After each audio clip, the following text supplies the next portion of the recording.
Nave in provincia di Brescia per poi salire al colle Sant'Eusebio, Ponte Caffaro, Molina di Ledro e infine Riva del Garda. Mettetevi comodi, questo è Roads, le strade di Red, una serie di video che vi consente di scoprire diversi itinerari, strade decisamente belle ed appaganti, ma attenzione, questa volta la protagonista è lei, la Triumph Rocket 3 Chrome Edition, bellissima, scopriamo anche lei. E sì, avete letto bene, 2500 cm3, 3 cilindri, il più grande al mondo, nessuno si è mai spinto così in alto. Pensate, la Rocket 3 è stata presentata per la prima volta nel 2004 e abbiamo dovuto aspettare fino al 2019 per una versione completamente rivista, decisamente migliorata sotto tantissimi aspetti, e questa è la versione Chromo che è stata presentata l'anno scorso ed è decisamente molto bella.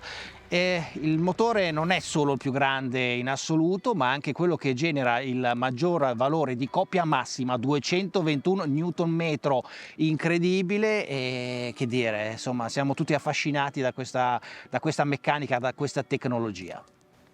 Ecco, quindi non ci resta che partire per il colle Sant'Eusebio. Andiamo a scoprirlo.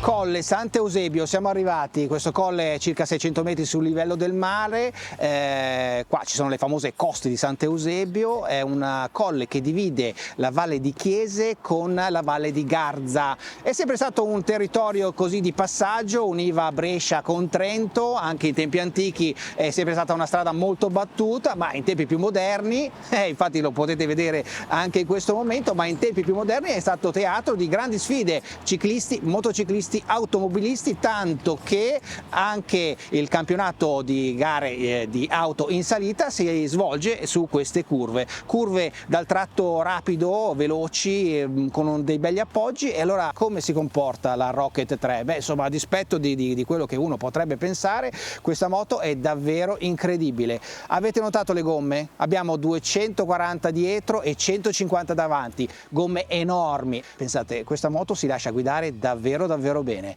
assolutamente godibile, ha una ciclistica super neutra, è una moto che stupisce veramente.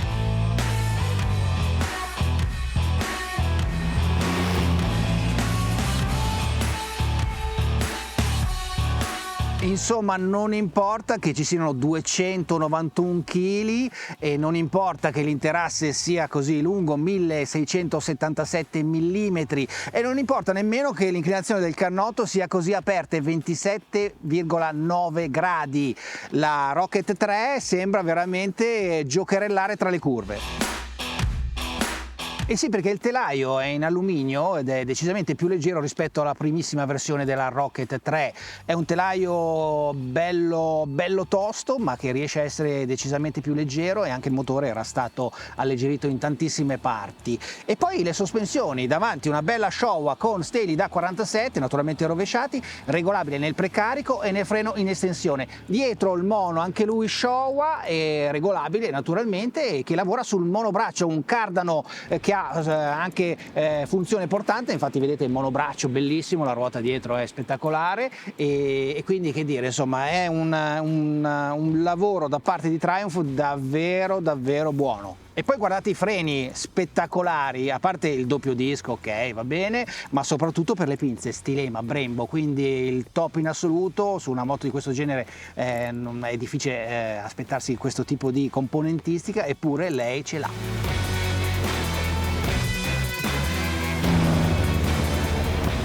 Siamo pronti a ripartire per Ponte Caffaro. Qua vicino c'è Odolo, una località che ospita una famosa pista da motocross. Sarebbe simpatico andare a vedere due salti, ma francamente la polvere è meglio lasciarla perdere.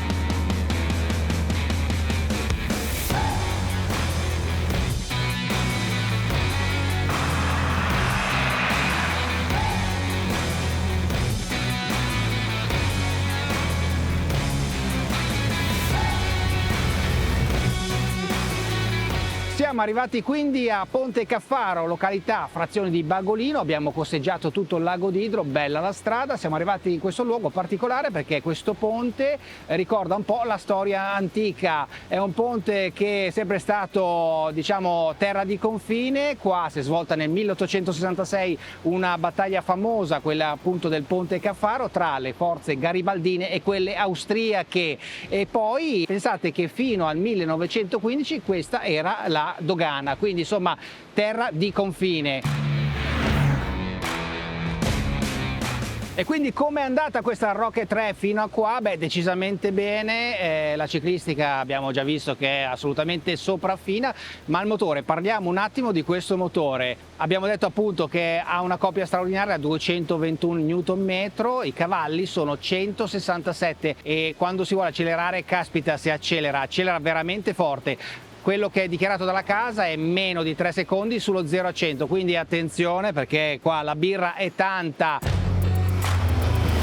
E poi però in realtà sebbene ci sia tutta questa energia, questa esplosività, è facile avere nel comando del gas ogni singolo cavallo, si riesce a centellinare la potenza decisamente bene e si può trotterellare anche a 2000 giri in sesta, non c'è nessun problema, e quindi insomma è veramente un motore particolare, unico nel suo genere e per certi versi davvero straordinario. Siamo quindi pronti per ripartire, andiamo verso Molina di Ledro, sul lago di Ledro, bellissimo. Prima però ci sarà una sorpresa, quindi andiamo a vedere cosa troviamo lungo la strada.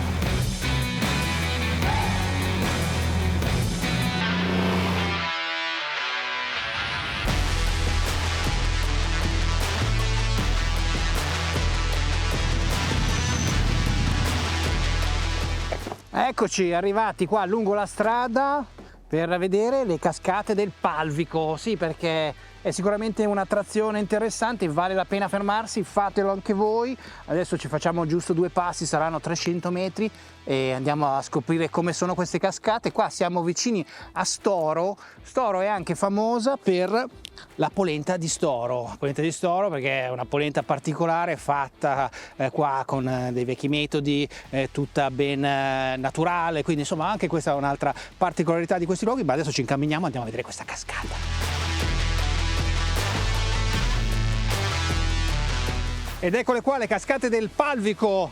Questo è anche un luogo dove ci si diverte, si fa canoeing, rafting, d'estate molti si fermano a fare anche il bagno. Sicuramente è un posto da visitare, fatelo anche voi, organizzatevi. Noi proseguiamo il nostro giro, andiamo a vedere un'altra location particolare.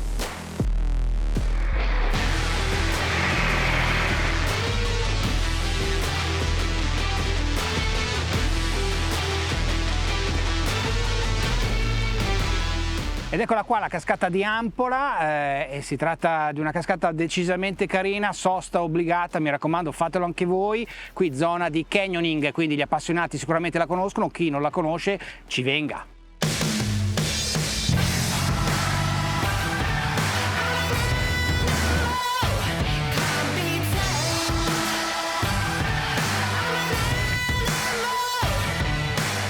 E siamo arrivati quindi al lago di Ledro, posto incantevole, veramente una perla delle nostre Alpi.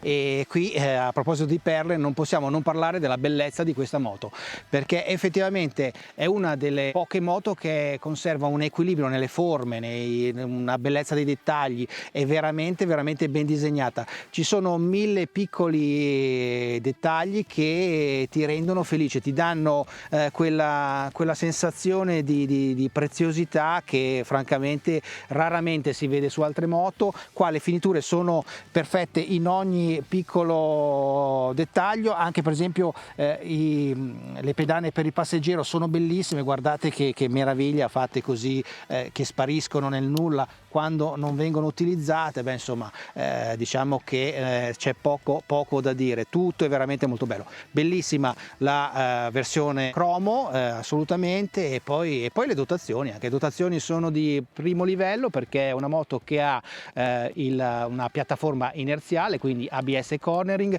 tutte le mappe, ci sono 4 mappe motore, quindi le classiche, più quella personalizzabile dal pilota, e insomma c'è per esempio anche la possibilità di usufruire di un servizio che ti permette di partire in salita senza problemi, con grande agio, perché blocca la moto fin tanto che non partite. Non sono però di primo equipaggiamento le manopole riscaldate, solo in optional, ma insomma diciamo che la moto è assolutamente gradevole. C'è anche la versione GT, attenzione quindi, perché questa era R, la GT ha un manubrio con una piega un po' più alta, la sella un filo più bassa, le pedane più avanzate, e quindi è una moto un tantino più cruiser per gli amanti del genere. È anche una versione che tutto sommato anche lei ha le stesse tipologie di disponibilità, cioè la base, chiamiamola così, la versione 221 Edition, che sarebbe quella celebrativa dei 221 Nm del motore, e poi la versione cromo come questa con tutte le parti cromate. Noi adesso ci rimuoviamo, andiamo verso Riva del Garda, dove poi concluderemo questo bel giro, e andiamo a vedere cosa troviamo là.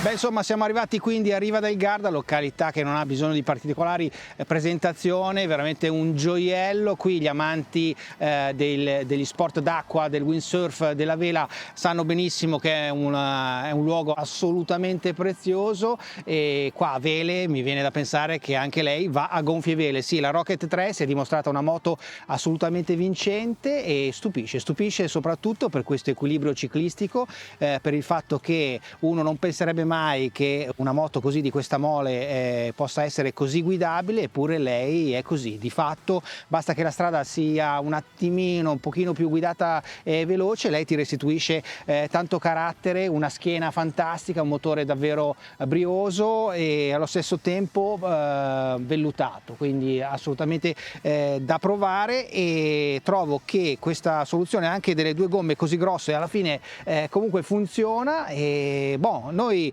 abbiamo percorso tutto il tragitto, siamo arrivati a chiudere circa un centinaio di chilometri scarsi. Adesso torneremo alla base. Voi continuate a seguire il canale, iscrivetevi se ancora non l'avete fatto, scriveteci qua sotto nei commenti i percorsi che vorreste vedere in questa serie di video, e noi ci vediamo al prossimo.